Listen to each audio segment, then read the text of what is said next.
so they have to run across the street to get to school. And this is a road that is 45 miles an hour. I have friends who have had their children hit. My husband had a work partner that he had just finished lunch with who was hit and killed in a crosswalk downtown because somebody was speeding. This affects lives. That gentleman had 2 young children. Those 2 young children will not see their father grow up. This has an effect on our lives. We have got to slow down, and we have to remember, we are a such kid-centric family community, and we need to make sure our communities are safe, our schools are safe.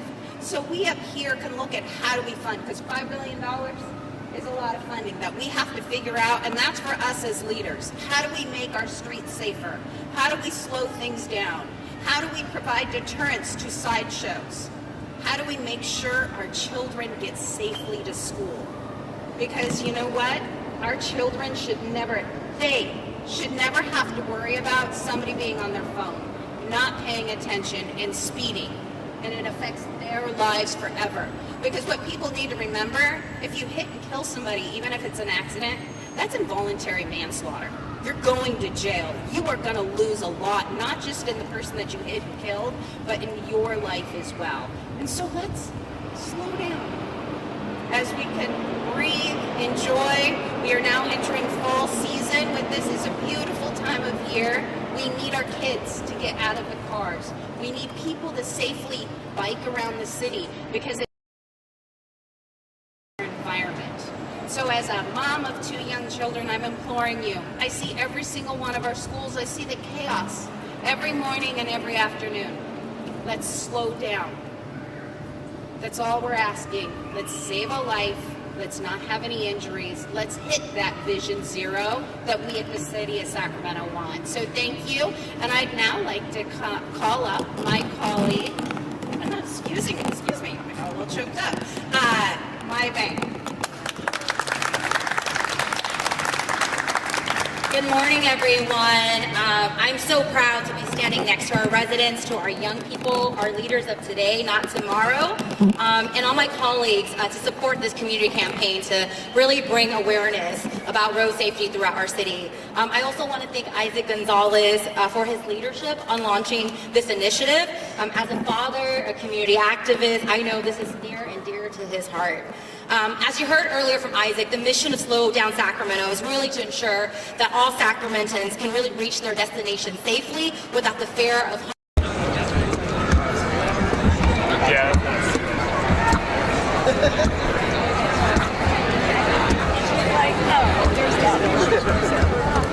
But there are a lot of them. So this is your venue. Yes. See you. What's going on? Yeah, fancy seeing you here. I know. Do you work here?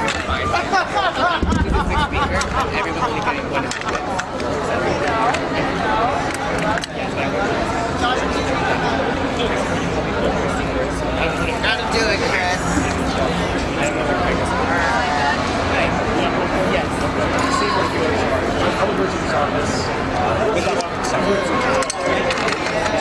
Thank you,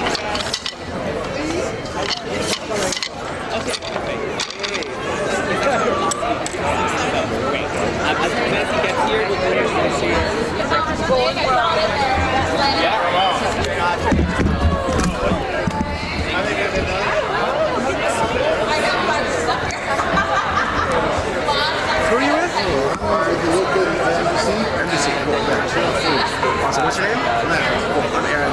I'm with Murray Tsuji's office. Murray Tsuji is one of the members. He's saying, I'm trying to see what who's here. Okay. Fox 40, NBC. Cool. All right. Nice to meet you.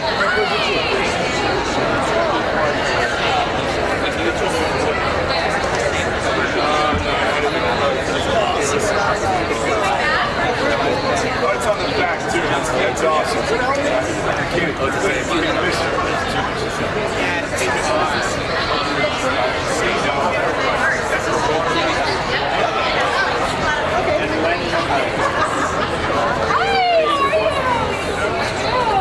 Where is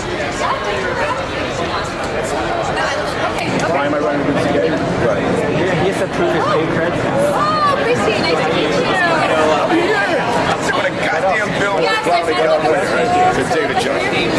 Oh, sorry. It's fine. Oh, thank you guys for what you do and all your support. One by one, mainly because of that like Betsy Butler. Reasons that we're talking about is they got a bunch of stuff for the hot.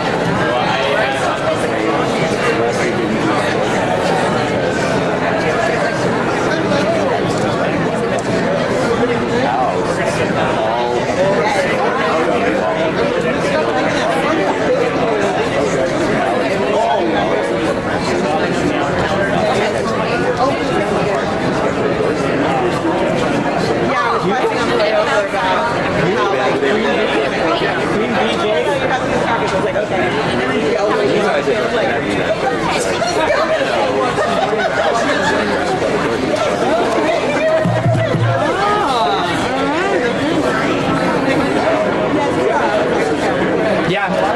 Hi.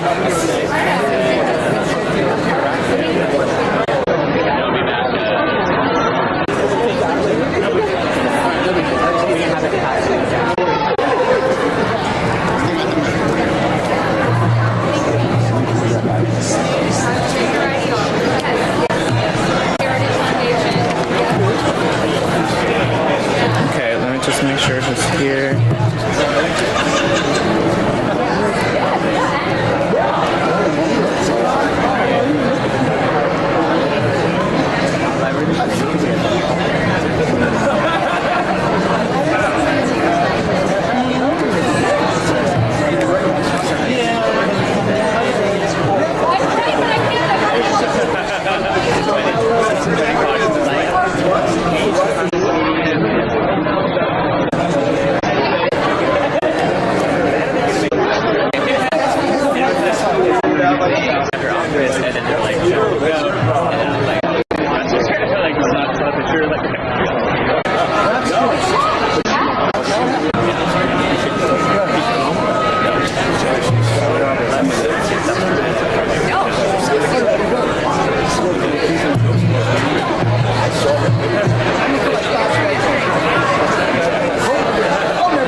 Like touch it with the hair or something. Does it look? It may look a little bit, yeah. It's fine. I can wait the other side. Why don't you get in the middle? Okay. Or can you put it on the side here? Yeah, I think that'll be better. I'll let them know that there's a microphone there and to be careful with it when I give them the rhino show.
Okay, you want us in order, all standing in order, or just standing? Just standing.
And for the speakers, there's a microphone right here. Just be careful when you're flipping pages. It's for our audience.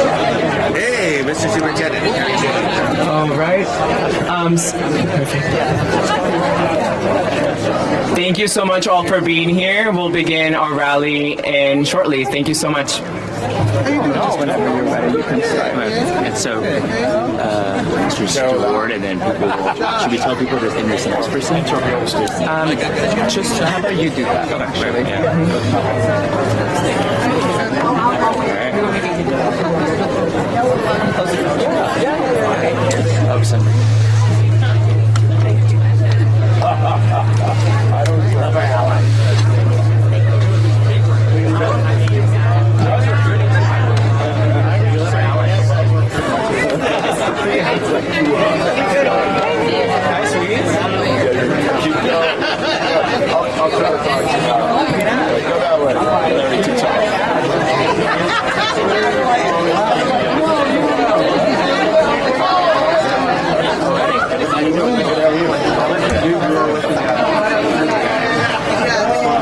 All right. Good morning, everyone. Welcome to this year's Advocacy Day, a day that arrives at a crucial juncture for the LGBTQ plus community. We stand united today, driven by a deep commitment to advancing equality, justice, and inclusion for all members of the LGBTQ plus community. In these challenging times, we find ourselves facing an alarming increase in anti-LGBTQ plus rhetoric, a distressing trend that has far-reaching consequences. From harassment and intimidation to acts of violence, the LGBTQ plus community, and particularly our LGBTQ plus youth, have borne the brunt of these injustices. Policies that force youth out of the closet, like those in Murrieta Valley and Chino Valley, have been put in place, and the burning of the pride flags at Satacoy Elementary is a stark reminder of the hate we continue to confront. Tragedies like the murder of Lori Carlton are an example of how anti-LGBTQ plus hatred hurts everyone, whether they're LGBTQ or not. No one should feel unsafe or be harmed for who they are or simply for supporting the LGBTQ plus community. We know a supermajority of Americans support LGBTQ plus people, and this horrific act of violence is not indicative of American values. Over 500 pieces of legislation are attacking the LGBTQ plus community across this country, including here in California. But in the face of adversity, we've not been idle. We continue to stand firm, working alongside pro-equality legislators, the LGBTQ plus Legislative Caucus, and continue pushing our legislative priorities to create a world that is healthy, just, and fully equal for all LGBTQ plus people. Today, during our Advocacy Day, we'll engage in meaningful discussions, share experiences, and foster connections that will propel our efforts forward. Let us draw strength from each other and continue the fight for equality, justice, and dignity for all members of the LGBTQ plus community. Today, we remind our state elected officials of the battles we are currently facing and the need to support legislation that ensures protections for our most vulnerable members of the community.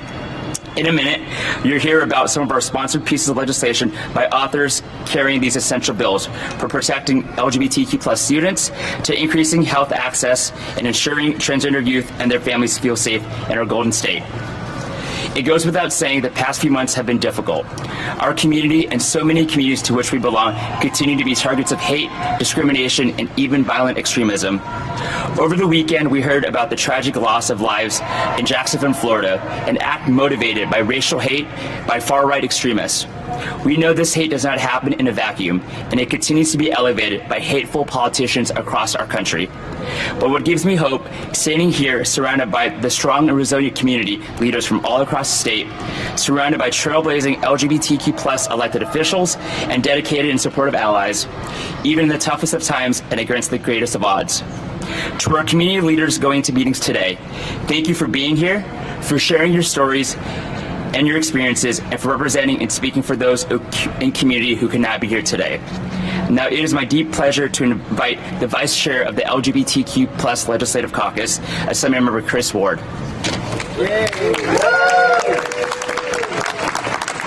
Well, thank you, Tony, and good morning, everybody. Good morning. It's really exciting to be here. I really want to thank all of our advocates from across the state, but of course a special shout out to my San Diegans that traveled so far to be here. Really proud to represent the 70th Assembly District, representing Central San Diego, and to be the Vice Chair of our California LGBTQ Legislative Caucus. We are grateful for our partnerships with Equality California to be able to convene us here today and speak about so many of these important issues. And we know what's right in front of us. We've had a lot of work all year, but of course these forced outings at school districts, these forced outing policies, they're driven by a hateful agenda, and they're being adopted to target specifically our LGBTQ youth. We know these policies are wrong and unconstitutionally discriminate against and violate the privacy rights of the LGBTQ students. But a handful of these districts are moving forward anyway and are considering adopting some. And I want to praise and thank our Attorney General for yesterday taking action, announcing that lawsuit to stand up for civil and constitutional rights for all students in California.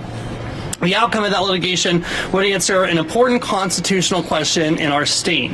Can school districts violate the privacy rights of a student and discriminate against a student who identifies as LGBTQ, and we believe the courts will be in our favor and will say no, they cannot. I'm also here to say that our LGBTQ caucus is fully committed to assuring that every student feels safe and supported in their school environment, and that teachers aren't forced into policing and outing students. We know that lives and careers are at stake here, and we're currently working with the governor and our stakeholders to develop robust legislative solutions to address this issue. We are on the right side of history, and we will not back down until all students feel safe and supported when they are at school. Finally, I wanted to end on a bill that has been in motion all year that I introduced, Assembly Bill 223, the Transgender Youth Privacy Act, which will require any petition for a change of sex or gender identifier filed by a minor to be sealed to protect their privacy. For many of the same reasons, we put forward this bill to give our transgender youth the confidence to navigate their identity without fear of retaliation from someone who discovers that information in the public record. Studies have shown that they are 3 times more likely to attempt suicide than their cisgender peers, but those who feel supported report having better physical and mental health outcomes, and that's why our advocacy is here today. The bill is currently waiting to be taken up on the Senate floor, and it's not the last you'll hear from us when it comes to protecting our LGBTQ youth and all youth. I look forward to the hard work ahead and the advocacy today with Equality California and with all of our allies. And with that, are we pitching it forward? Sure. And then I would be more than happy to introduce our State Superintendent of Public Instruction, Tony Thurman.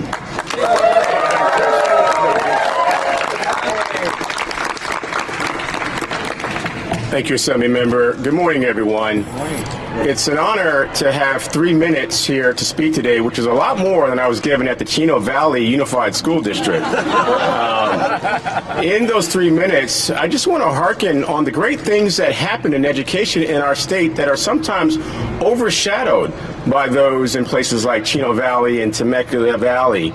This is the only state in the nation that is guaranteeing universal preschool for every 3- and 4-year-old in our state.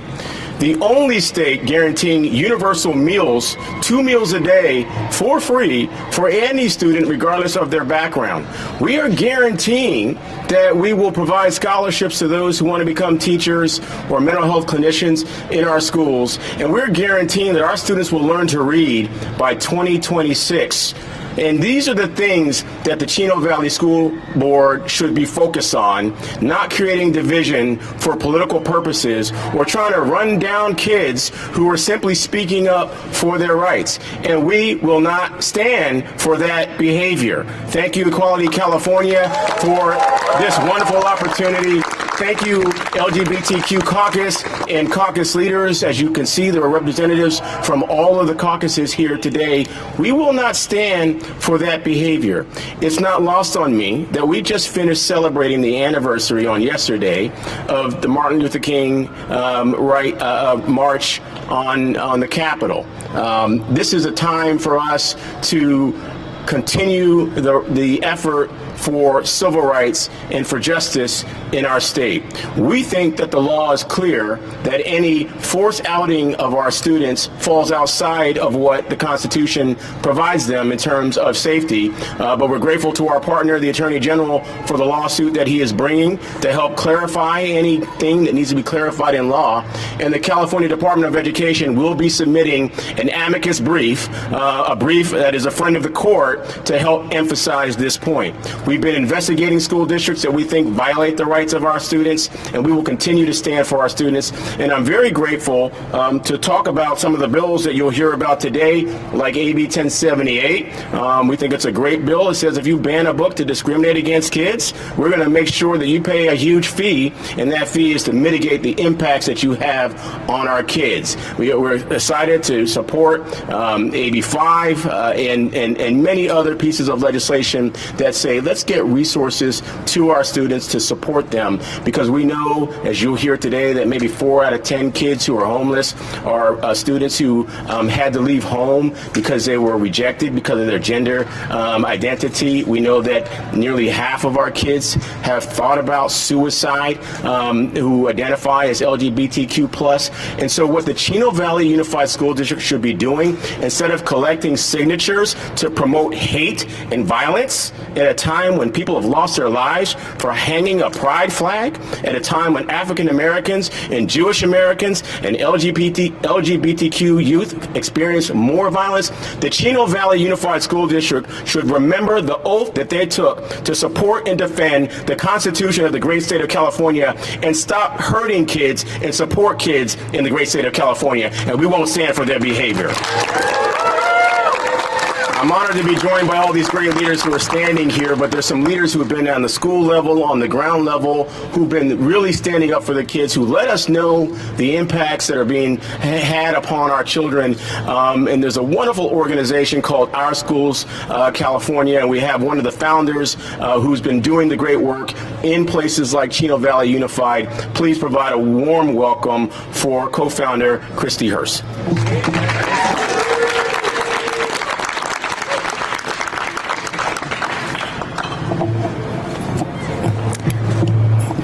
Good morning. My name is Christy Hurst. My most important role is as a parent of 3 children in California public schools. But I'm here today in my role as co-founder of Our Schools USA, a national nonprofit dedicated to empowering parents, students, and community members to protect quality public education for all families. I am here to speak on behalf of the parents in this state who contact me every single day with concerns about school boards who are passing policies now known as parental notification policies. Parents do not like these policies and how they are being implemented. We talk to a broad spectrum of parents in our work advocating for parents and education issues across race, ethnicity, class, political ideology, and religious views. And overwhelmingly, they do not like these policies. You might ask why. These policies bully kids. They isolate one particular group of kids and make them a target. Educating children works best with engaged parents and caring teachers working together to create a safe space for all children to learn. These policies break down trust between our most vulnerable students and their teachers. These policies target and discriminate against transgender and gender nonconforming students. Under these policies, every other student at a school has certain rights, but these students are denied the same rights. They are treated differently than every other student at a school, which, regardless of which group of students is being treated differently, creates an unsafe environment for all students. Further, these policies and their implementation mandates blatant government interference in the family unit by dictating how and when families have to deal with one specific issue. It forces the government into a family that may not be ready to confront these issues for whatever reason in a cruel and arbitrary way, on a 3-day timeline created by members of a school board. I want to close with the student's point of view. This is directly from a student who reached out to me scared to return to school. Yes, scared to go back to school this year because of this dangerous policy in the Chino Valley Unified School District. I figured out that I was transgender in middle school. I waited a year or so, came out to a parent. I was ridiculed heavily, yelled at, called names. This was the reaction my parent had when I told them myself, on my terms, when I thought I was ready and safe. Nothing could have prepared me for that reaction and those vile words. The worst part was, it was in public. I know adults who would have the same or worse reaction if their child came to them with such an identity. I want to be safe. I want to go to school and learn and be myself. This is real harm. It is not good policy. It is not good for parents. It is not good for students. And it is not good for California public schools. Thank you. Good job.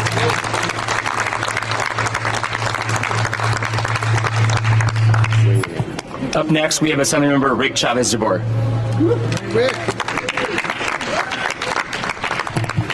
Thank you, Tony. It's an honor to be here today, and I want to thank Tony Wang and the entire team at Equality California and the LGBTQ Caucus, our Vice Chair, Chris Ward, and all the legislators and allies, and all of the folks that have come today from our entire community to advocate for the LGBTQ plus community. You know, it's an honor to celebrate the return of Equality California's in-person LGBTQ plus Advocacy Day at the Capitol. This event was always the highlight of the year for me when I was Executive Director of Equality California, and it fills me with pride to see our community come together to make our voices and priorities known to decision makers in our state capitol. I carry that pride with me now as I represent Assembly District 51, which includes one of the largest LGBTQ plus communities in the state, with approximately 25% of my community advocating, identifying as LGBTQ plus. California now has the largest LGBTQ plus representation of any state legislature in the country, something I could not have imagined while growing up in a rural farming community in New Mexico where not a single person I knew was openly LGBTQ plus.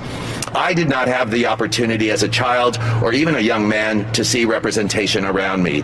That is why I and so many around me have fought and continue to fight for a better, kinder, more compassionate world for LGBTQ plus and all people.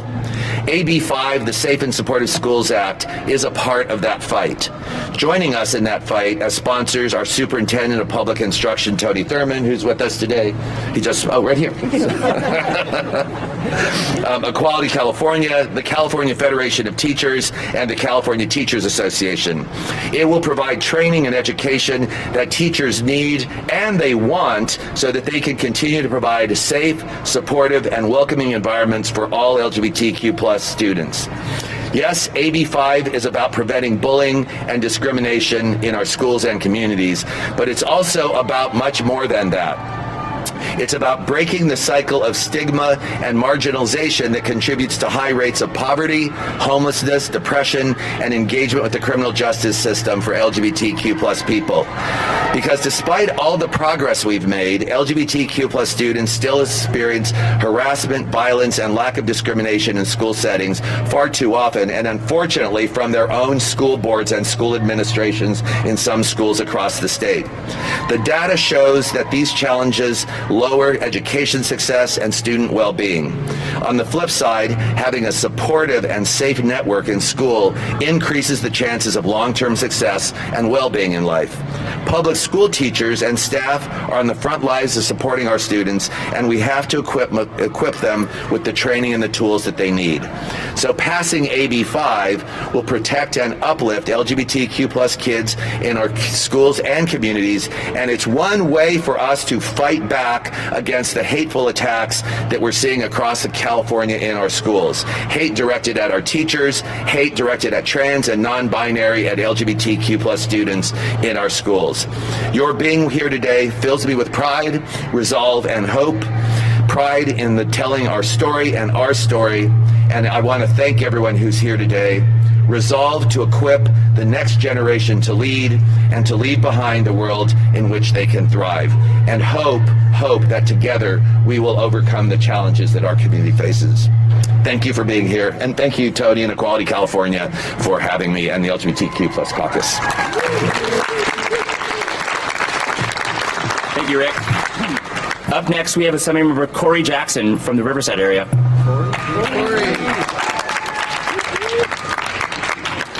It is my pleasure to be here today. It is my pleasure to be a member of the LGBTQ caucus as well. We have to be clear that we are in a historic moment at this time. A time where future generations are beginning to have less rights than the previous generation. A time where we are seeing the targeting of not just our LGBTQ community, but all vulnerable communities that have been on the menu over and over again. And so this package of legislation that we are talking about is really about making sure that we make it clear that we cannot allow this to happen on our watch. Right. It is a sacred responsibility for each generation to ensure that they hold the line. And we are here to say we are going to hold the line. Right. And no matter what we have to do, no matter how many death threats we receive, no matter how much sacrifice we must make, no matter how many challengers we may face in future elections, we will hold the line. That's right.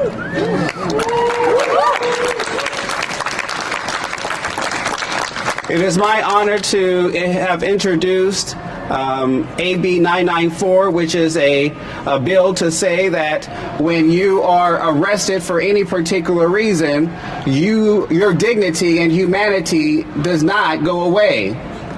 And so if a member of our trans brothers and sisters might end up being arrested for any particular reason, that they cannot be subjected to undignified dead naming, ensuring that if they are not committing any violent crimes, that only for particular reasons their name and their identity of choice will not be violated. And then, of course, I am honored to have introduced AB 1078, which ensures that we stop what is called a parents' rights movement, but is really just a political strategy. A strategy that was already reported on over a year ago. You see, the Republican Party came up with this campaign called the Parent Revolt Program. And over a year ago, they said we are going to target school boards. We're going to take over school boards, and then we are going to engage in culture wars in order to gain political strength. And over the history, we know there is nothing more dishonorable and there's nothing more disgusting than to target people and step on the backs of people just so that you can get some votes. But this is what this Republican Party has chosen to do, and they have gained the support of white supremacists and nationalists. Y'all should have not invited me to be able to do this. But we have to make it clear we know your tricks. That's right. We know your playbook because we have seen it over and over again. But yet again, we will be successful, and we will beat you back into the shadows where you belong. Thank you. Thank you, Senator Jackson. Up next, we have the president of one of our strongest partners, David Goldberg, president of the California Teachers Association.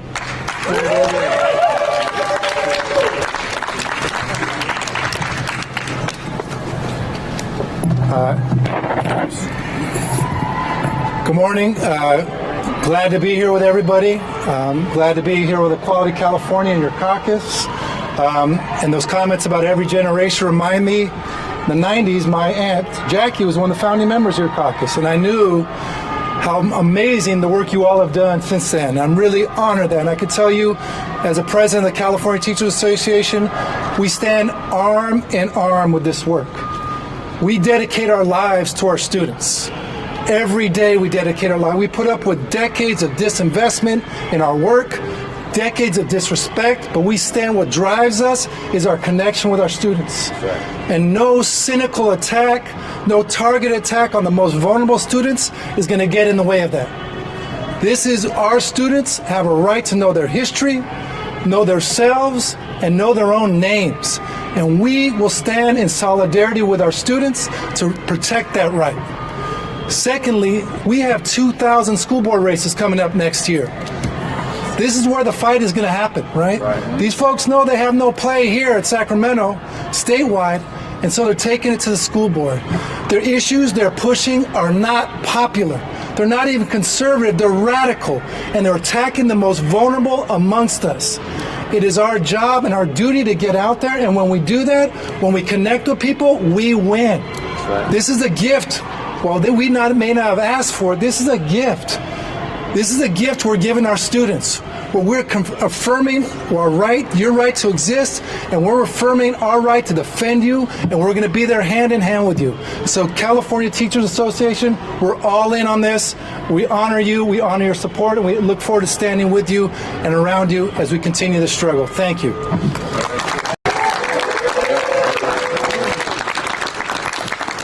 Up next, we have Senator Scott Wiener. Scott.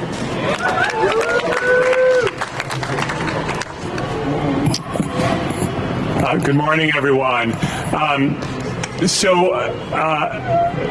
When I was thinking about today and thinking about what's been happening in the state of California and the attacks on our community after all of these years of progress and moving in the right direction, it reminded me, and you may recall this, there was an iconic photo from 2017 after Trump was elected. I think it was from the first Women's March of an elderly woman holding a sign, and I'm going to have a curse word here, so close your ears if you don't like that, where she said, "I can't believe I'm still protesting this effing shit."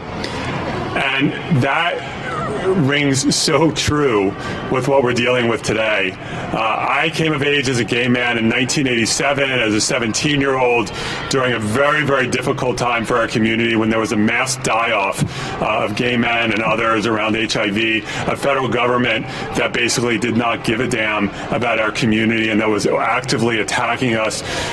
Just 9 years after Californians had to go to the ballot to vote on our civil rights when they tried to ban LGBTQ teachers. And since then, we've made so much progress. But here we are again.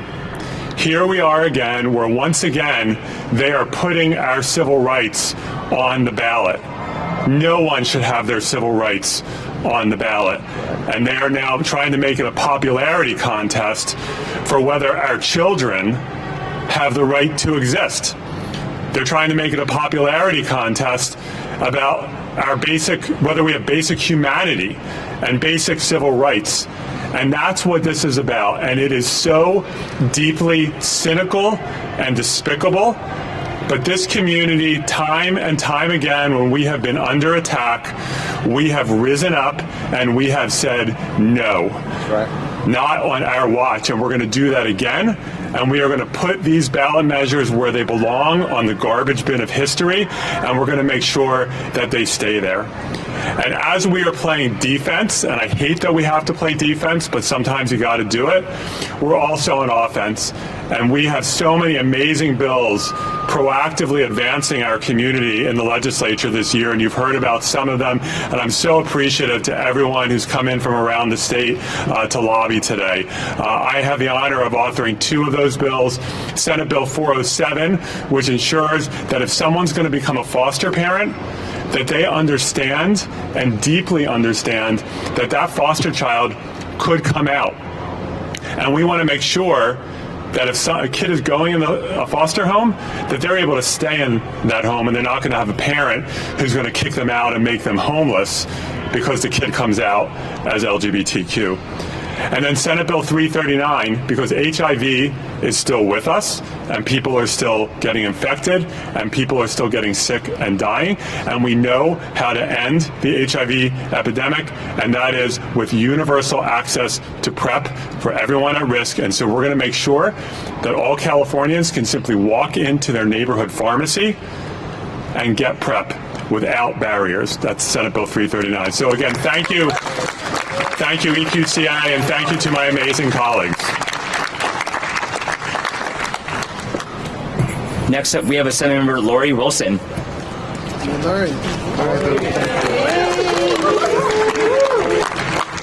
Good morning. Good morning. It is a pleasure to be here with all of you today for Advocacy Day. Not only do I have the pleasure of serving the 11th District in the Assembly, but also as chair of the Legislative Black Caucus, and we recognize the struggle is real, and we are here with you in that struggle. All right. With the legislative year almost finished, it is encouraging to see so many show up and speak on behalf of this vulnerable community. As you all are aware, the LGBTQ plus community is under increasingly hostile attacks, particularly at the national scale. A study from CSU San Bernardino shows a 52% increase in anti-LGBTQ hate crimes around the country just in 2022. This vitriol does not stop at California's borders. That's why even here we need to continue to advocate for this community and do what we can to stop the hate and violence against the LGBTQ plus community. In particular, the rise in divisive anti-transgender rhetoric is something we have particularly taken note of. With this rise in hate, we must rise in love through action. We must protect the most vulnerable among us. For those youth that have no voice, we must give them one. I have seen and experienced this firsthand, the extreme language and threats of violence that has levied against myself and the transgender community for pursuing our bill, AB 957. And the level that the hate that I've experienced is minor in comparison to the transgender community and those of the LGBTQ plus community. I'm only experiencing it while I'm doing a bill, but they experience it every single day when they go out in the community. I'm proud to be authoring this bill alongside a multitude of sponsors, including the Women's Foundation and Equality California. This bill has been a lightning rod for hate and threats. Our bill states that when parents disagree and have to go to family court for child custody, the health, safety, and welfare of the child includes a parent's affirmation of the child's gender identity or gender expression. Yes. This is vital due to the overwhelming positive and mental and physical health benefits to the child.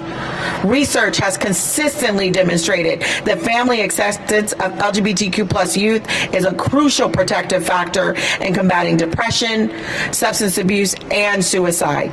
We understand affirmation looks different for every child. Every child is unique, and the approach of a supportive family will be just as unique. Supportive families act as buffers against suicidal ideation, and unsupportive families significantly predict higher likelihood of suicide attempts for transgender people, even when controlling for other factors.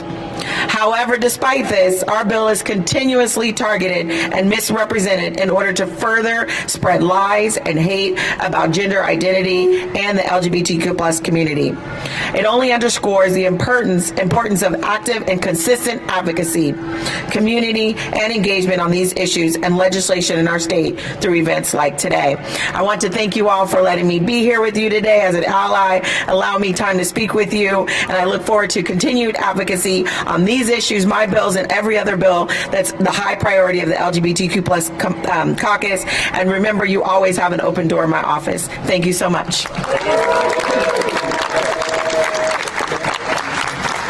Thank you, Senator Wilson. Up next, we have Senator Menjivar. Hey, Caroline. Good morning, everyone. Thank you so much for being here. When I was in high school, I found my true self. And in a school that I felt safe in, but I was outed. And I want to speak to the first-hand experience, what happens when you're outed to parents that are not accepting of you. I was outed by actually a family member, a cousin, to my mom. I came home and all my things were on my front lawn because I was being kicked out for being gay. Luckily, I was able to come back in, but her way of punishing me was to give me then the smallest room because I was now gay. As a young kid, I found safety in my chosen family. In my chosen family, I thought everything was going to be okay. And then I was like, when I get older, I'll create my own family and be safe there. I am now a grown lesbian and I want to create my own family. However, after going through harassment for what our kids are facing in our school, thinking that maybe it'll get better when I'm older, I can create my own family when I'm older.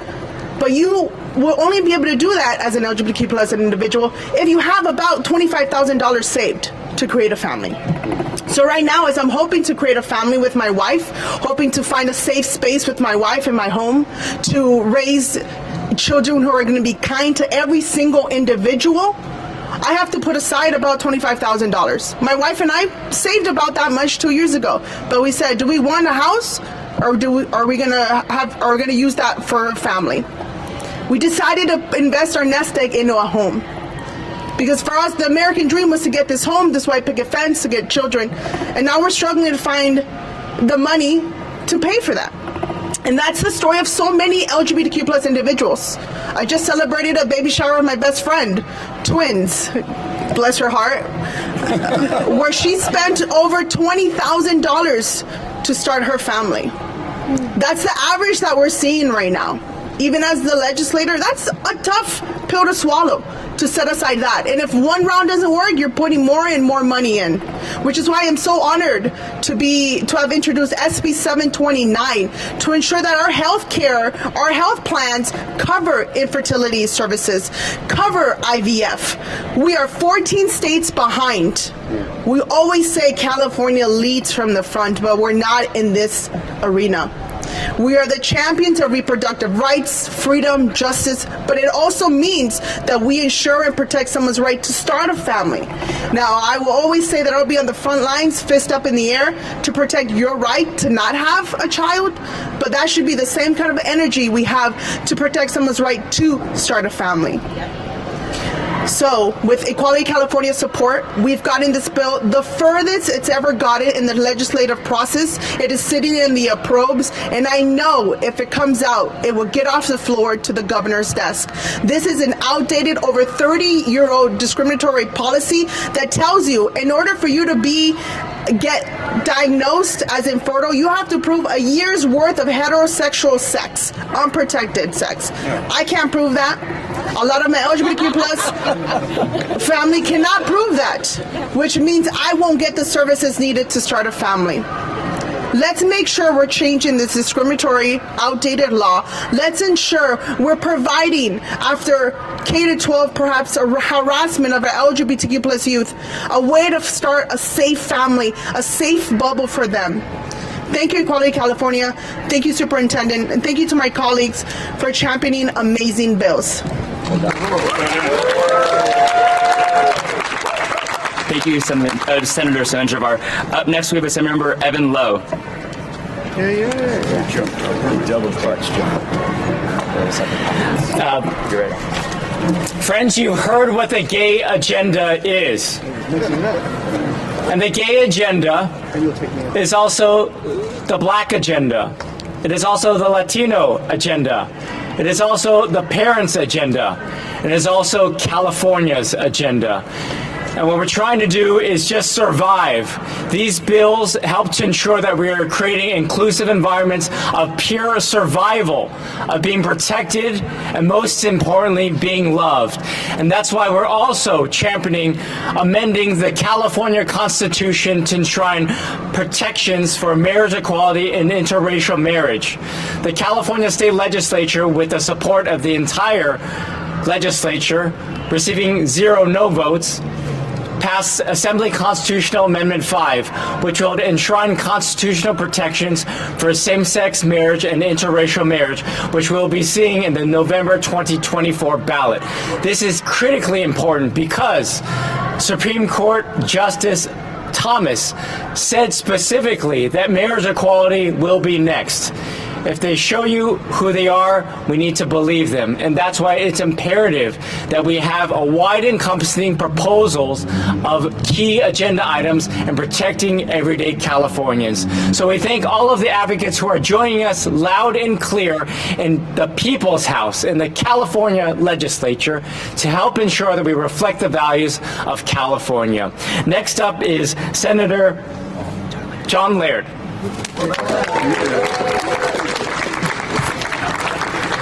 Thank you very much. And before my brief comments, I'm sorry Assemblymember Wilson left, because I just wanted to acknowledge that in a Senate committee I sit on, when she presented her bill, there were unbelievable levels of vitriol and misstatement when she was undergoing her own challenges, and she stood strong. And something happened that hasn't happened in my 20-year on and off service in the legislature.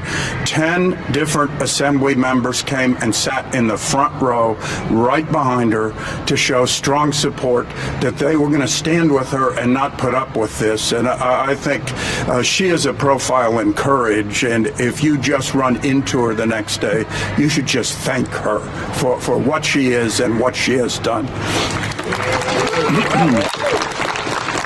And I just wanted to say briefly, I represent California's Central Coast, and 2 years ago we had a rather horrible incident that I can't even censor the way Scott Wiener censored his comments, but a pride flag was ripped down and something horrible was done to it, and it was posted on social media. And the LGBTQ students in Paso Robles High went to the administration.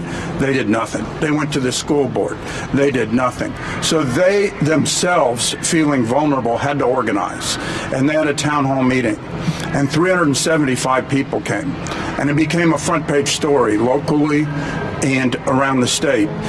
And the school board switched. The administration switched. The mayor announced a town hall meeting for reconciliation. And we honored those students on the floor of the Senate last year for standing up and doing that.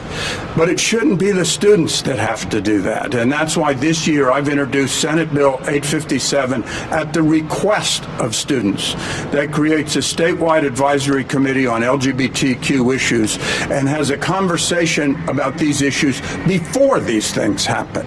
And it empowers them. It doesn't put them in the vulnerable position of having to respond, but in the affirmative position of being able to take this on before these incidents happen. And standing behind me are a number of co-authors. It has been supported by State Superintendent Tony Thurmond. It's up in appropriations this week. We're going to get it all the way, and it's going to be part of the package that really empowers and protects students across the state against what's happening right now. Thanks everybody for being here and lobbying for these issues today.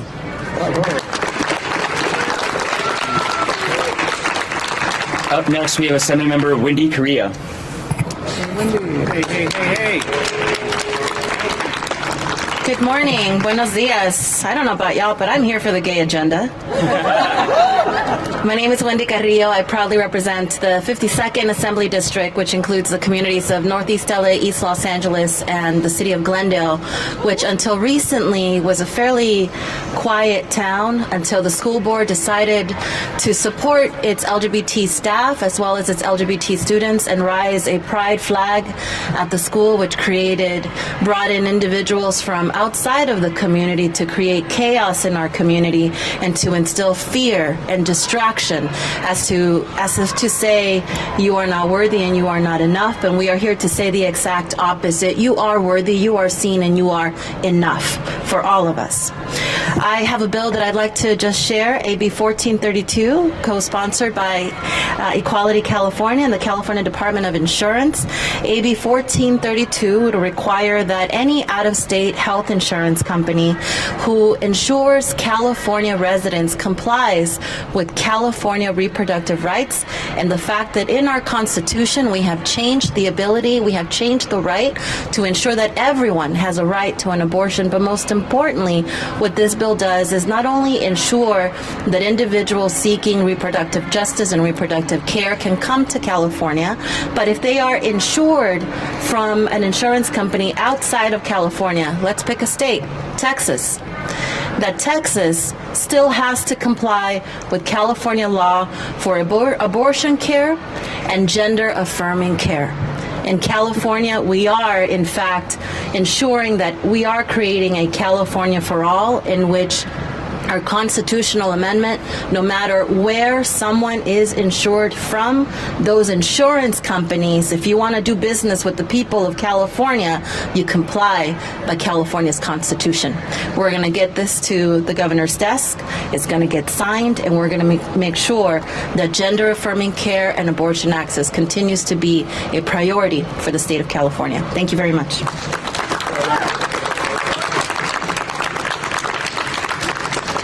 Up next, we have Assemblymember Phil Ting. This year? Thank you, Tony. So proud to be here with Equality California and just proud to be an ally of this phenomenal organization. I'm really proud this year to be carrying my bill, AB 783, which builds upon our work in 2016, which was groundbreaking in this country, where we said that access to bathrooms is a civil right, and that we wanted to make sure that every public building that had a single occupancy restroom made it clear that they were open to everyone. This year, while we've been so excited to see up and down the state so much compliance with single occupancy restrooms, not everybody has followed our law. And so this year we're coming back with a little more enforcement to make sure that the final folks who aren't complying will comply, and making sure that we partner with local government as they do inspections of these buildings and of these businesses, that there is going to make sure that there is full compliance with our state law. I was so proud back then in 2016 to work with my staff person, Evan Minton, who's now running for the legislature and was the only trans staff person in the entire legislature at that time. And with his help giving me this bill, working with this bill, we were so proud to get it over the finish line and make sure that it was record-breaking legislation here in California. But we couldn't have done it with Equality California, with the community, with our amazing partners, and making sure that we got this bill across the finish line. We're going to need your help this year to get this enforcement done, to make sure that we take the final steps so that we can codify into state law that absolutely we all deserve access to bathrooms. So again, thank you so much for your incredible work. Thank you so much for being up here and partnering with us today. And again, really appreciate all the hard work for the entire Equality California family. Up next, we have Assemblymember Al Murat-Suchi.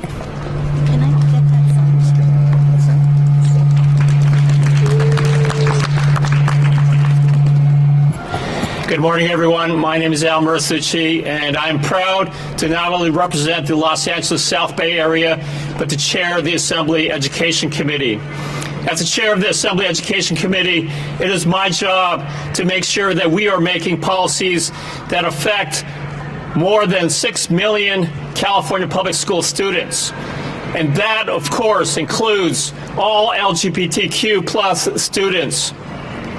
It is my job to make sure that the policies that we make here in the California legislature that affect our K through 12 policies protect all students, and that includes our LGBTQ plus students. You know, it's been very disturbing to see how the culture wars have been brought from Florida to the state of California by California Republicans. And so one of my first jobs as chair of the Assembly Education Committee was to kill a bill that was sponsored by the California Republicans that sought to promote, under this guise of a parental rights agenda, to basically harm trans and non-binary students by forcibly outing them. And I'm so proud to be working with Equality California to make sure that we are supporting and protecting all California kids. And that's why I continue to look forward to working with the LGBTQ caucus, with the superintendent, and with Equality California to make sure that we do so, to protect and to include and to support all California public school students. Thank you very much. Thank you, Assembly Member. Next up, we have Senator Steve Padilla. Thank you. It's certainly an honor to stand with an impressive and capable group of amazing colleagues, with great allies, with great organizations on the front line of reaffirming the intrinsic, basic, decent value of every single child, of every single human being, no matter who they are. And my message in my time, I want to address myself specifically to the LGBTQIA youth in this place, in this country, in this state, who right now, as we have a nice press conference, are sitting somewhere in fear because their place of learning, which should be a place of support and reaffirmation and love and dignity and opening up the minds of our youth who are our future, to reinforcing our basic values, are feeling very scared and very unprotected in a place where the very opposite should be the case. What I would have given, now if you haven't figured it out yet by being here, seems to me that in 2023, most of the powerful organs of California's government are standing here mobilizing to answer and respond to that situation. And let me tell you, when I was a little boy, kindergarten and first and second grade, having recently lost a parent, I would come home from school almost every single day for a period of time with bruises and cuts and torn clothing, because other children, coming from what they had learned and what they had been taught, identified me as being different and maybe gay or maybe effeminate. And they would gang up on me on the way home from school every single day, sometimes in the presence of school officials and teachers. And in the classroom, some of my teachers at the time, less trained, less enlightened, but reflecting the time, the ignorance of the time, that some want to bring us back in time to return to, echoed the taunts of my classmates in the classroom. So I viewed my school as a young boy as not a place of safety and security, not a place of affirmation and love, not a place where I learned the values of decency and love and equality and community and my own intrinsic value. It became something else. And our role here today is to speak to those LGBTQIA youth that are there where I was today again for some of the most obscene reasons. And I want to speak to every one of you who are young and who are scared. You are loved, you are precious, you are valuable, and you are not alone. Thank you very much.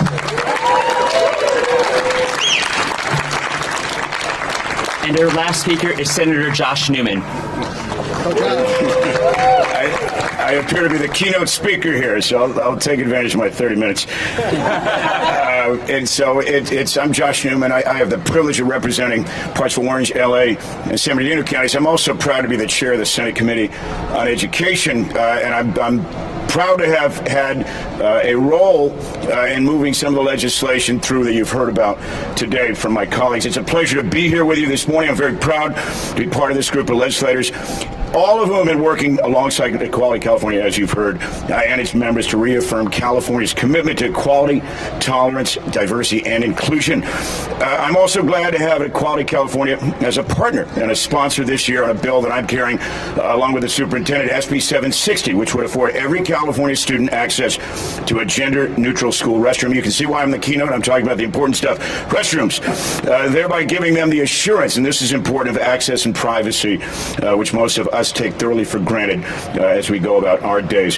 For too many students who are LGBTQIA, non-binary, or questioning, this is sadly not the case at all right now. According to a 2019 survey, 45% of LGBTQ plus and non-binary students reported actively avoiding using gender-segregated school bathrooms because doing so makes them feel unsafe or uncomfortable.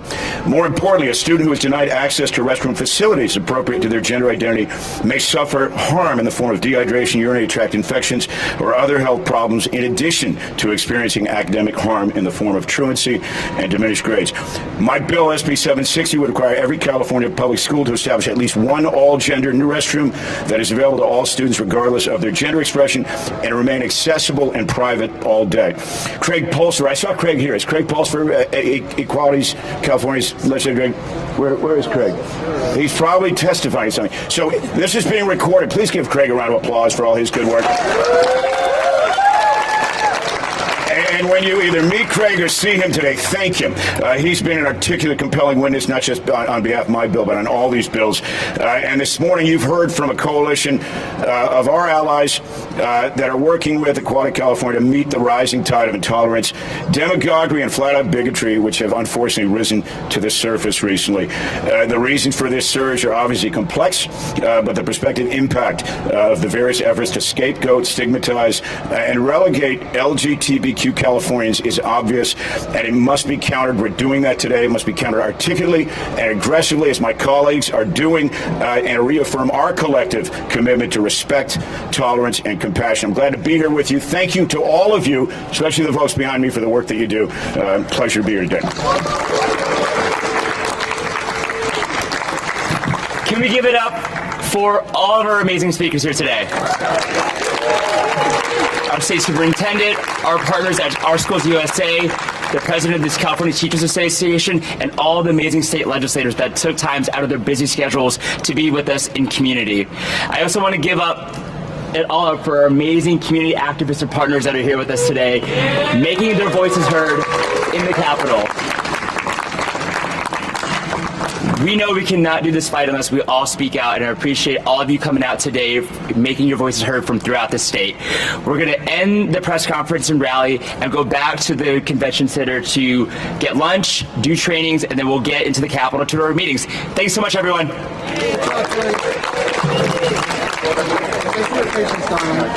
I know, thank you. How are you? Great job.